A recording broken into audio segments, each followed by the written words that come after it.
ये कोई पहला मौका नहीं है जब प्रधानमंत्री जी ने आम आदमी पार्टी के नेताओं पे रेड कराई है।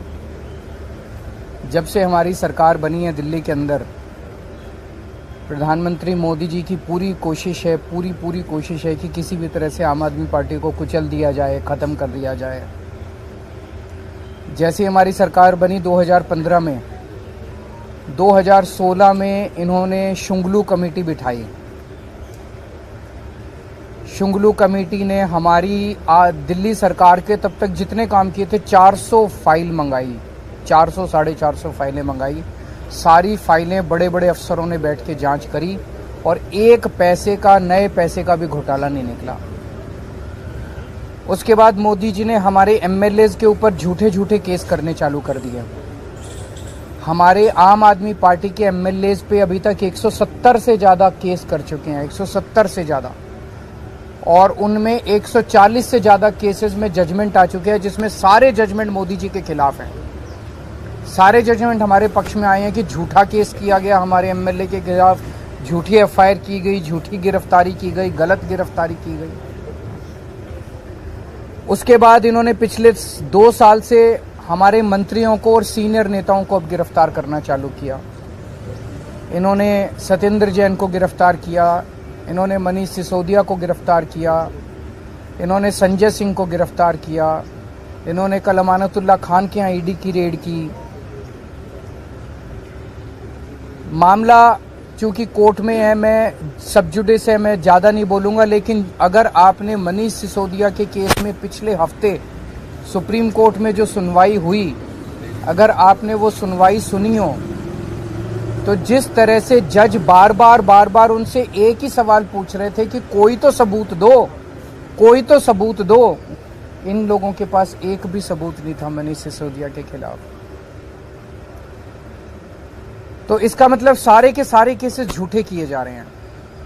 कल जो अमानतुल्लाह खान के यहाँ रेड हुई, वो भी एक तरह से, जिस तरह से आम आदमी पार्टी को ख़त्म करने के लिए मोदी जी की पूरी मुहिम है, उसी का एक हिस्सा है। आज तक एक नए पैसे का कहीं कोई हेरा फेरी नहीं निकली।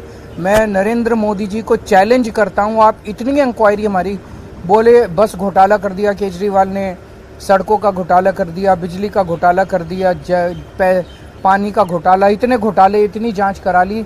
एक नए पैसे का मैं चैलेंज करता हूं, एक नए पैसे का अगर आपको कहीं कुछ मिला हो, अगर मिला हो तो आपको लगता है मेरे को छोड़ देते मोदी जी, कहीं कुछ नहीं मिला उनको।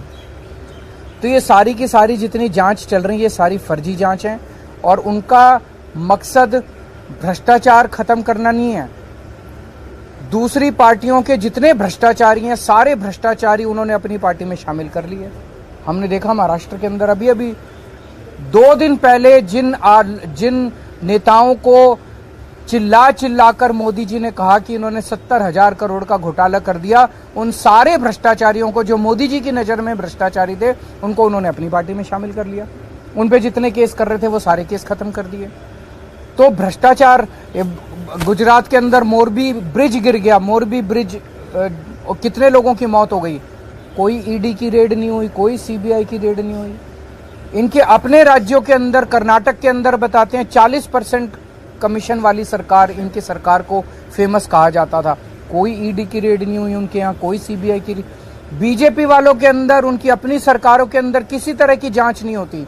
अभी सीएजी की रिपोर्ट आई है, उसने इतने सारे इनके घोटाले निकाले हैं, कोई सीबीआई की रेड नहीं होती, कोई ईडी की रेड नहीं होती। बताते हैं ये अपने दोस्तों के इन्होंने अरबों रुपए के लोन माफ कर दिए, कोई ईडी की। तो भ्रष्टाचार खत्म करना इनका मकसद नहीं है, इनका केवल और केवल मकसद है विपक्ष के लोगों को किसी भी तरह से तंग करना। बहुत ज्यादा अहंकार हो गया मोदी जी को। आप टीवी पे देखते हैं जिस तरह से वो चलते हैं, उनकी चाल में अहंकार नजर आता है, उनकी जुबान में अहंकार नजर आता है, उनकी बातचीत करने में अहंकार नजर आता है। जिस तरह से वो अब किसी इंसान को इंसान नहीं समझते। और अगर किसी देश के राजा को इतना ज़्यादा अहंकार हो जाए तो फिर उस देश की तरक्की कैसे हो सकती है। वो तो अब छोटी छोटी चीज़ों पे, हर चीज़ पे वो बदला लेने पे उतारू होते हैं। अगर किसी देश का राजा छोटे छोटे आम लोगों से हम लोगों की क्या औकात है? हमसे अगर बदला लेने पे अमानतुल्लाह खान की क्या, अगर इनसे बदला लेने पे, छोटे छोटे आम लोगों से बदला लेने पे उतारू हो जाएं, फिर वो देश तरक्की नहीं कर सकता। आज देश का माहौल बहुत ज्यादा खराब हो चुका है। पहली बार ऐसा हो रहा है कि देश छोड़ छोड़ के लोग दूसरे देशों की, भारत छोड़ छोड़ के लोग दूसरे देशों की नागरिकता ले रहे हैं। ऐसा कभी नहीं हुआ। इतने बड़े स्केल के ऊपर लोग भारत की नागरिकता छोड़ के, भारत छोड़ छोड़ के जा रहे हैं। पूरे देश का माहौल खराब हो चुका, व्यापार बर्बाद हो चुका।